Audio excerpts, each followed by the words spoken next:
అంటే అది ఇంకా మనం ఎంక్వైరీ చేసే ఇద్దరు దొంగలని ఇంకోటి వాడిని పట్టుకున్న తర్వాత అదేవిధంగా ఈయన కూడా అంతకుముందు ఎవరెవరితోని ఆఫెన్స్ చేసినారు ఇప్పుడు ప్రాథమిక సమాచారం ఉంది. మీ అందరు కూడా నేను కోరితే ఇటు ప్రైమరీ ఇన్ఫర్మేషన్ ఆయన ఎవరు అంతకుముందు ఎన్ని 20 ఆఫెన్స్లు ఎవరితో చేసి కలిసి ఈ దొంగతనం చేశారు, ఎక్కడెక్కడ ఎక్స్టార్షన్ చేశారు, ఎక్కడెక్కడ ఈ వెపన్స్ తీసుకుని ఎక్కడ బెదిరించారనే పైన మనము డీటెయిల్ గా ఎంక్వైరీ చేసిన తర్వాత డెఫినెట్లీ మనం ఎందుకంటే ఇప్పుడు ప్రజల సంక్షేమ కోసము ప్రజలు ఇప్పుడు వాళ్ళు ఒక ఆఫెన్సెస్ కు గురి అవుతున్నప్పుడు డెఫినెట్లీ మా పైన కూడా ఆయన దాడి చేయడానికి ప్రయత్నం చేసినప్పుడు డెఫినెట్లీ మనము రిటైల్ చేయాల్సిన అవసరం వస్తుంది. ఆ పరిస్థితిలో డెఫినెట్లీ మన పోలీస్ కూడా ఫైరింగ్ చేయాల్సిన వస్తుంది. ఇప్పుడు ఎందుకంటే ఈ సంఘటనలో చూస్తే మన కానిస్టేబుల్ ఆల్మోస్ట్ ఇంజురీ అయ్యేవాడు, ఆల్మోస్ట్ ఇప్పుడు ఇంజురీ అయ్యే పరిస్థితిలో మా డీసీపీ గారు ఫైర్ చేయాల్సి వచ్చింది.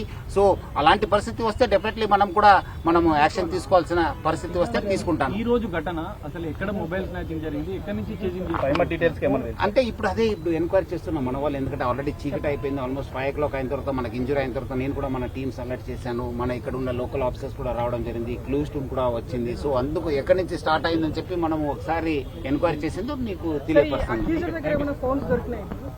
అది అక్యూజ్ దగ్గర దొరకలేదు, అది చూడాలి. ఎందుకంటే అది బాగా ఏరియాలో అక్కడి నుంచి ఇక్కడ నుంచి తిరుగుకుంటూ వచ్చారు కదా, డెఫినెట్లీ ఎక్కడో పడి ఉంటుంది. డెఫినెట్లీ మనము అది రికవర్ చేయడానికి ప్రయత్నం చేస్తాం. హైదరాబాద్ సిపిగా మీరు ఎట్లా స్నాచర్లకు ఎలాంటి హెచ్చరిక?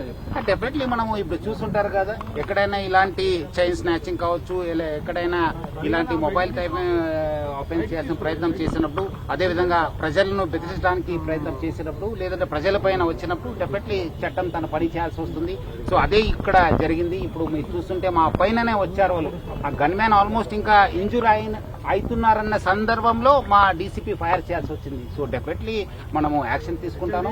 ప్రజల సంక్షేమ కోసము, ప్రజల ఒక భద్రత కోసము పోలీస్ ఎప్పుడు కూడా వెంట ఉంటుంది. హైదరాబాద్ పోలీస్ కి మంచి చాలా గొప్ప చరిత్ర ఉంది. డెఫినెట్లీ అది కాపాడుకోవడానికి, ప్రజలు కూడా సురక్షిత ఉండడానికి అన్ని చర్యలు కూడా మనం తీసుకోవడం జరుగుతుంది. చాలా వరకు కూడా పోలీసులు, టాస్క్ ఫోర్స్ పోలీసులు ఆఫీసర్స్ కూడా ఇలాంటి కేసులు వెళ్ళినప్పుడు కూడా దాడులు జరుగుతూ ఉంటాయి. సో ఇప్పుడు ఏమైనా వెపన్స్ ఇచ్చే అవకాశం ఉంటుందా మీ మీదకి? డెఫినెట్లీ ఎక్కడెక్కడ అవసరం ఉంది మా వాళ్ళ దగ్గర వెపన్స్ ఉన్నావు. మనము ఆల్రెడీ యాక్షన్ కూడా తీసుకోవడం జరుగుతుంది. ఇంకా మనము స్ట్రెంగ్త్ కూడా చేస్తాను. ఇంకా మనం ప్రాథమిక సమాచారం ఇప్పుడే జరిగింది. ఇప్పుడు నేను వచ్చాను, మనం అక్కడ హాస్పిటల్కి వెళ్ళాను, మన వాళ్ళు బాగానే ఉన్నారు లేదా చూసుకున్నాను. అక్కడ ఉన్న ఆఫెండర్ కూడా మనం షిఫ్ట్ చేశాను. మళ్ళీ మన క్లూస్ టీం వచ్చింది. సో మనం ఈ సీన్ అంతా రీకన్స్ట్రక్ట్ చేయాల్సిన అవసరం ఉంది. అది చేసిన తర్వాత మీకు క్లియర్ కట్ ఫ్యాక్ట్స్ చెప్తాను. స్నాచింగ్, ఎక్స్టార్షన్ ఉన్న వెపన్స్ కేసు ఉంది, నైఫ్ ఉన్న కేసెస్ ఉన్నాం 2 సార్లు. అందుకు మనం పీడీ కూడా పెట్టడం జరిగింది.